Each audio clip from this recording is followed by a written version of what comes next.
back in Lowndes County, Alabama today with another pistol to look at. Today we're looking at the Taurus 709 Slim in 9mm. Alright, now this little gun, well, it's going to be pretty good on the price point.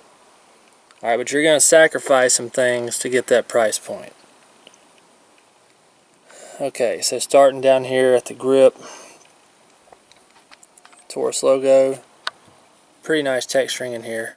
Trigger guard is not squared off, and there are no serrations on it for any kind of place to grip your finger if you chose to do that. It breaks down just like a Glock. Okay.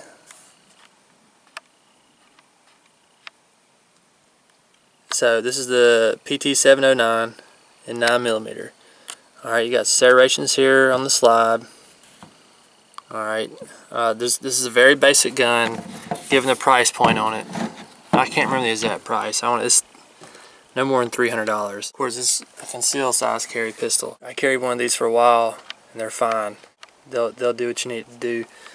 So you've got an external safety here. Alright. It's got a loud audible click.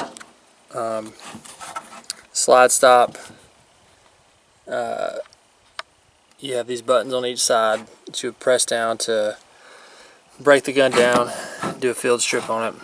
The magazine is going to be 7+1. This one has a grip extender on it, so you can get those if you want. One thing I'll say about these guns, the Taurus, they are hard to find anything aftermarket for it. So if you want to buy extra magazines, yeah, I mean, even just trying to buy a magazine, it's very hard to find online. They definitely don't have them in stores. I know that because I checked for a long time. One reason I don't use mine anymore, there's not a lot of stuff you can get to add on to them if you want to do that. The sights, they're not that great, honestly. Again, but you have to consider the price point on all these things. 3-dot sights, they fade really easily. They're actually kind of hard to see when you're shooting. Plastic sights, you can adjust for windage if you want. There's a screw here. This screw on the top of these rear sights has come out before, so I guess it depends on how much use you be having. If you're carrying this thing around every day and it's getting kind of bumped through everyday use, then something you want to keep an eye on. That screw could come out and you could lose it. I don't think it's a bad gun, it's just not the gun for me. That's one reason I upgraded, I guess you call it an upgrade, to the Shield, the Smith & Wesson Shield. It's a polymer frame pistol, striker fired. It is small though. Now it is comfortable to carry on you. It's not bulky, it's not very thick. Okay, it's pretty thin. It is called the Slim, 709 Slim, and it is slim. So that is a plus to it. It's very comfortable to wear if you're carrying inside the waistband. Doesn't really get in the way. Again, you got some texturing on the grip here, on the sides, on the front, and on the back. Now, it's not the best grip, but it's better than nothing. You might want to put some what they call it, skater tape, skateboard tape, or I don't know if they even make Talon grips for this gun. And when I had it, I know they didn't. But they may now. Okay, so again, it's got a safety, external safety, slide stop, magazine release. Is very flush with the grip actually. It's not overextended that much or very exaggerated. You do have to kind of work with it to get it to drop the mag though. I do remember that. Wasn't that great about it. But again, you have to consider, all things considered, are the price point. Okay, Taurus is really up their products lately. A lot of their products, their line, maybe got mixed reviews, but please understand, this is not a bad gun. There's just things on it that I prefer better on a Shield, which is essentially the same gun, but you're going to get higher quality parts on it. But for the most part, you know, they're both 9mm, or you can get the Shield in 40. about the same size, same weight. There's not a whole lot of difference in that. So anyways, let's take some shots with it.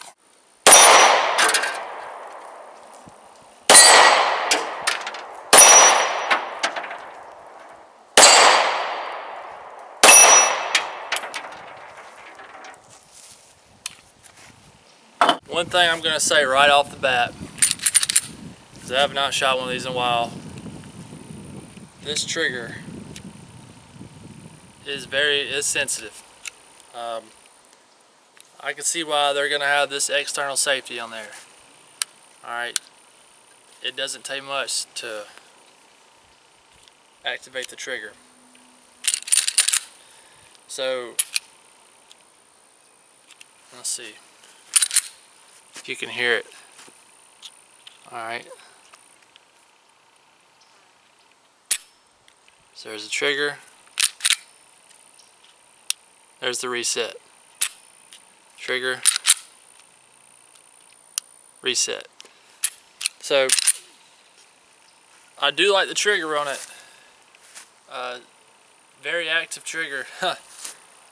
And the reset's very good. Very short reset. Not a lot of travel time on it. Blow up a few more and shoot some more. Here we go. Another mag, ready to go.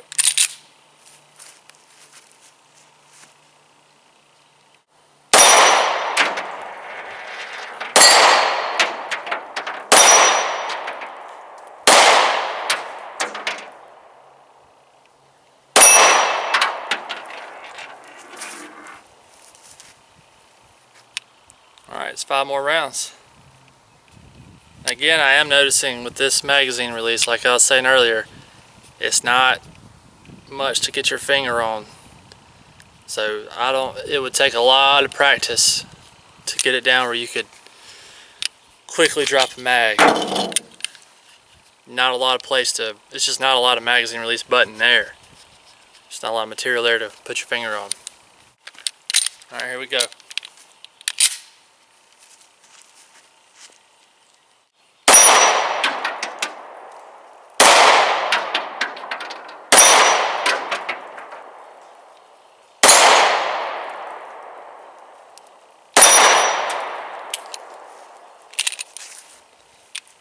Okay. Like I said, the sights aren't that great. They're kind of hard to see, but I guess you can see enough to hit what you're aiming at. It gets the job done.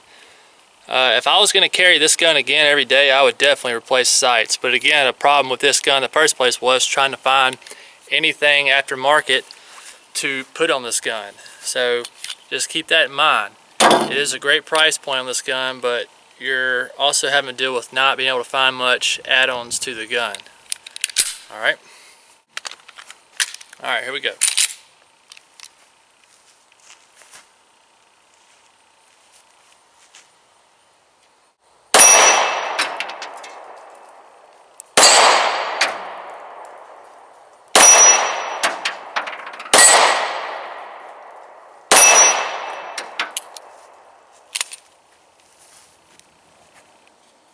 As long as the gun's hitting, I can't complain too much. I've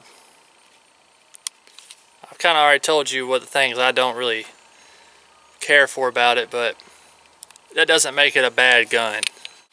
Shoot one more mag.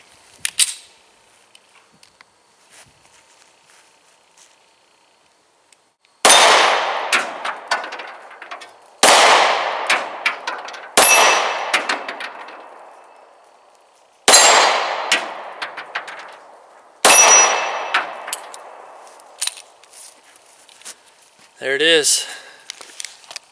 It's the PT709 Slim from Taurus. Alright. I used to carry one of these every day, so if you have any questions about it, please let me know. I had this gun for a while, so hopefully I can point you in the right direction on it if you have any questions about it. Alright? Cool. Thanks for watching.